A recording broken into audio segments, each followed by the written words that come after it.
हमरा बेटा पुतोहू के आशीर्वाद दिहल जाए।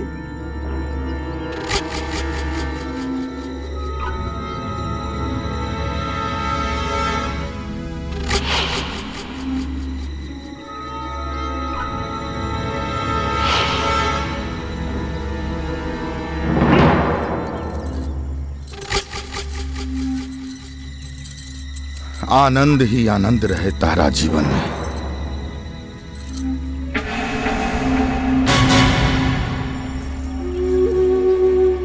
अरे ई त कीचड़ में खिलल कमल बा भाई, त कीचड़ में खिलल कमल बा।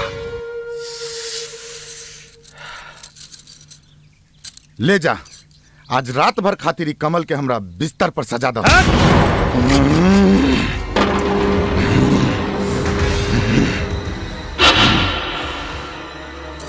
जटा भुजंग पिंगला सुरत फणामणि प्रभा कदम्ब कुंकुमत्रव प्रलिप्त दिग्वधू मुखे मदांध सिंधुरस्फुरत्व गुत्तरीय मेदुरे मनो विनोदमद्भुतं विभर्तु भूत भर्तरी। नमः शिवाय। हे हरा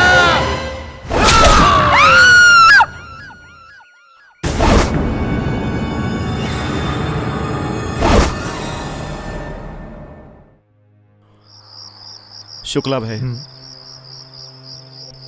कल राजा रामेश्वर भाई के लड़का के खून का दलस। सुननी तो हम हूँ ये हो भाई। बाबूजी, मुनिया के माई कहत रही है राजा जी तांडव मचौले बाड़े गांव में। ये तांडव कब खत्म हुई बाबूजी? ये सब भगवान पे छोड़ दे बेटा। अच्छा तू ये सब बात छोड़, ढेर रात हो गई, जा तो सुत भाई। जी बाबूजी। जा सुत। ए भाई, बड़ा समझदार लड़का बा। अल्लाह ताला एकरा के हर मुश्किल से बचौले रखा से। अच्छा शुक्ला भाई, काल ते तोहर जमीन के फैसला बे वाला बना, तारा का लागता? फैसला तारा पक्ष में आई कि राजा के पक्ष में? फैसला तो हो गई बा अकरम भाई, बस अब खाली जजमेंट आबे भर बाकी बा। आमीन।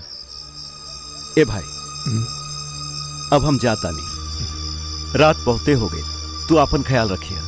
अच्छा। घरे जाके हम अल्लाह ताला से दुआ करब कि राजा के हार होके। सुन ले रहनी बाबू साहेब के खून